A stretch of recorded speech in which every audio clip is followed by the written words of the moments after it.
December 2nd, less than 2 weeks from now, we get our next election, our next readout, a very Republican district. You wouldn't normally talk about this district being at all potentially competitive, except here's what's been happening in recent elections. You know, in New Jersey here, Democratic landslide in the governor's race. But the key was this. Look, Trump had lost this state by 6 points to Kamala Harris last year. New Jersey went up to a 14-point margin. Same thing happened in Virginia. This comes on the heels of what we've had 4 special elections for the House so far this year. And in all 4 of them, the Democrats have overperformed relative to 2024.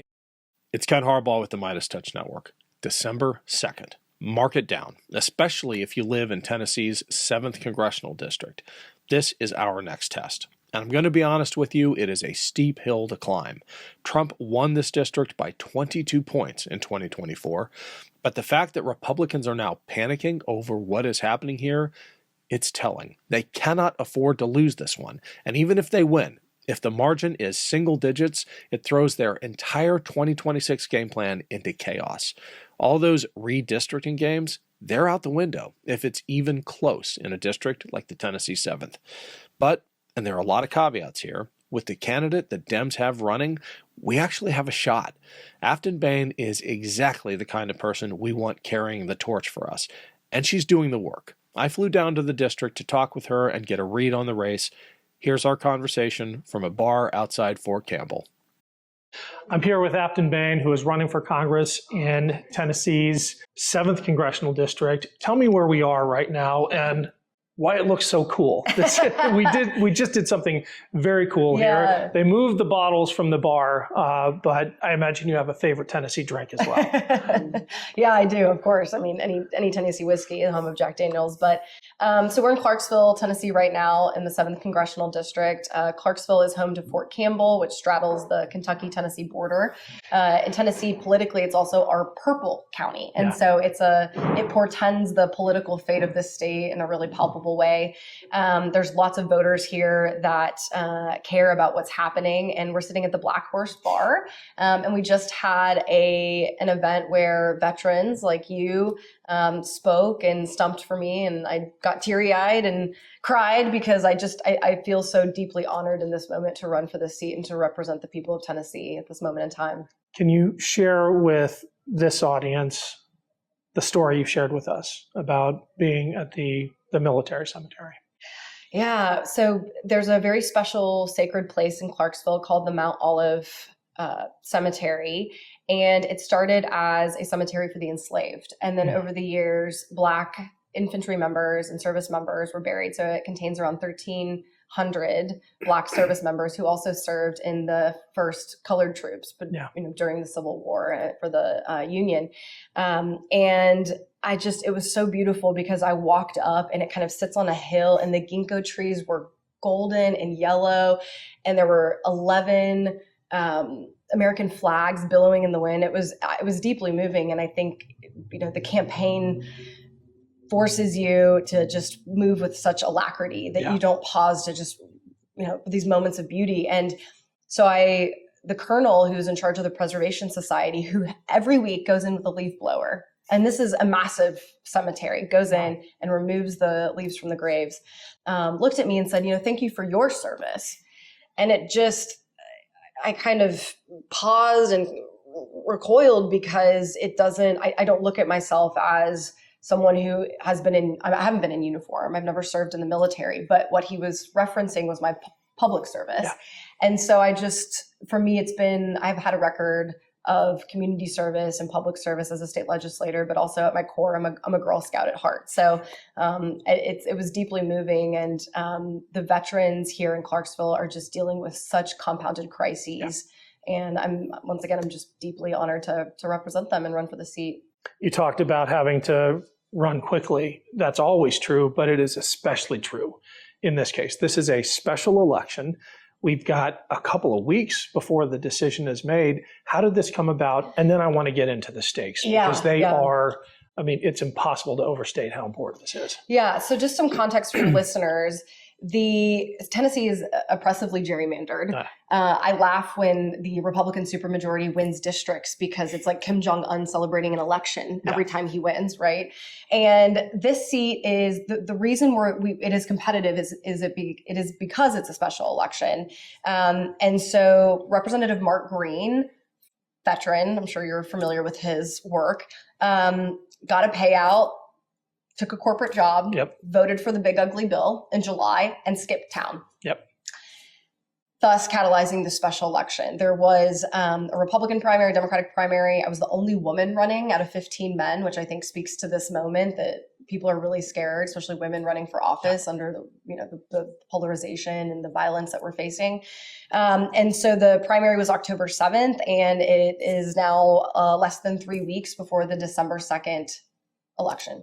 And this is the next test of Democratic momentum, the Republican implosion. We had that epic wave across the country just recently, a couple weeks ago, and we won New Jersey, we won Virginia, we broke the Republican supermajority in Mississippi, we swept all the way in California, so it was a coast-to-coast wave tsunami. But the next test is December 2nd in Tennessee's 7th congressional district. How do you feel about that burden? And also, the Republicans they're not taking it, right? They are doubling down because if they lose this, it is a terrible omen going into 26. I think, well, in the South, we have a Republican majority, most states have Republican supermajorities that have gotten really lazy. And so it's a moment in time where our side has been organizing, building infrastructure, capitalizing on opportunities such as this to really show our strength and our muscle. But this race is important for a few reasons. One is that it's a harbinger for 2026 midterm elections. The better we do in this race, so if we get within 3 points or even flip it, it will dramatically shift the map in favor of Democrats next year. Two, what is happening in Tennessee is coming to your doorstep next if you don't start investing in places like Tennessee. Why? Because we are the belt buckle of the conservative Sixth Circuit judiciary. Our state legislature is continuously filing legislation to undo our federal constitutional rights. That is their entire goal. So you are not immune from the Project 2025 that we've been living under for 15 years in this state. Blue states are not immune to that. So you have to invest in places like Tennessee where there are pickup opportunities, this race in particular, and then Congressional District 5, but for the long haul. And so if we, this will be the most prolific upset probably in recent history. I was trying to think through what would be a comparison, and perhaps Doug Jones winning in that year, but our state is a bit different because we don't have as many Black voters. But it will be prolific, and it will rewrite the Democratic playbook in the South if we win. Hey everyone, quick break to tee up a trailer for a new show that I have been dying to tell you about. Chris Goldsmith, audience favorite here, is launching his own podcast. Enjoy. This is On Offense, and I'm Chris Goldsmith, combat vet, anti-fascist investigator, and founder of Task Force Butler and Veterans Fighting Fascism. I've spent years infiltrating extremist movements, exposing fascist street gangs, and organizing other veterans to stand up for democracy. And now, we're living in a reality where those same far-right maniacs are getting embedded throughout our federal government. That's why I'm bringing my work here. Raw, direct, unfiltered. Every week on Offense, I'll break down what's happening behind the closed doors of hate groups, how extremist groups are getting closer to real political power, and what it's going to take to stop the next wave of political violence. You'll hear from organizers on the front lines and from veterans who know what real service to country looks like. On Offense is for anyone who's ready to fight for democracy. Subscribe now wherever you get your podcasts. And if you want to watch our videos, make sure you're following Valor Media Network on YouTube. America's in a fight for its future. Let's go on offense.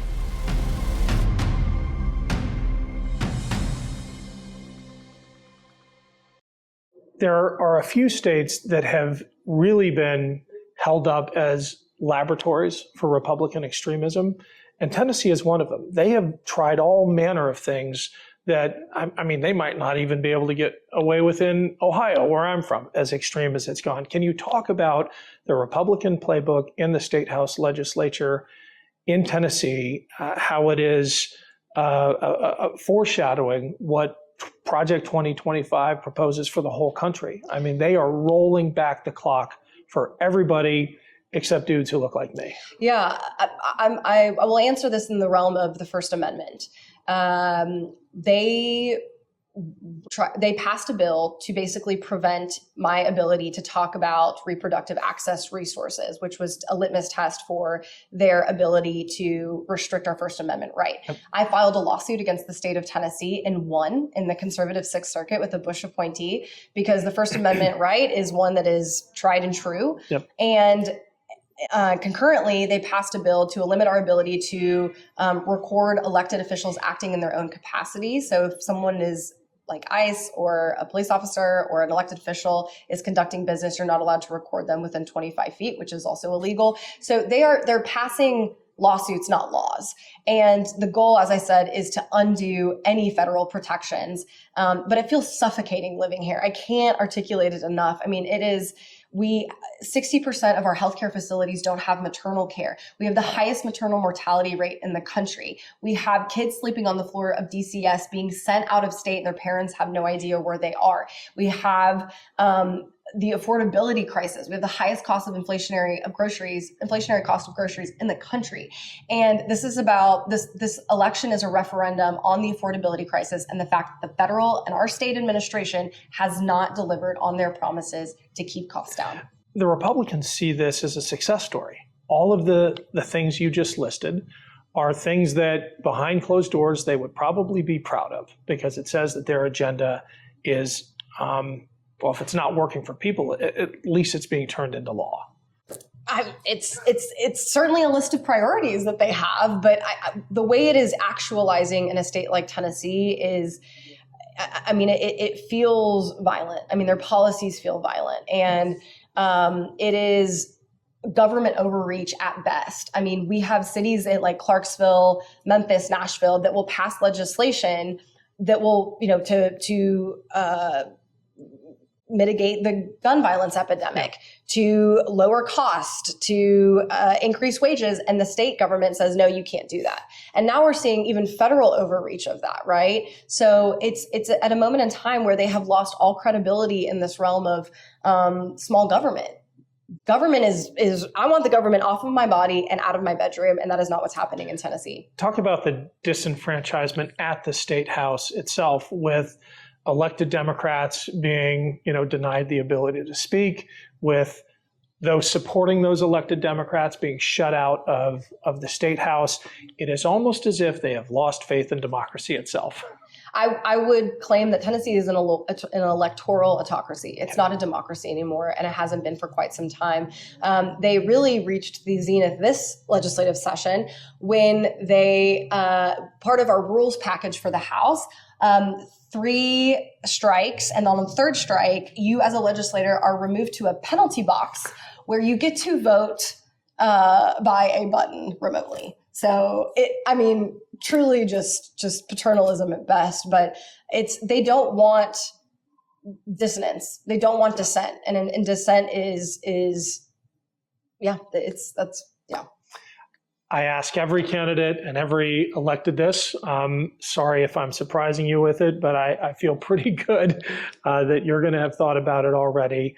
Your thoughts, hopefully your commitment to an accountability agenda for DHS and ICE should you be elected.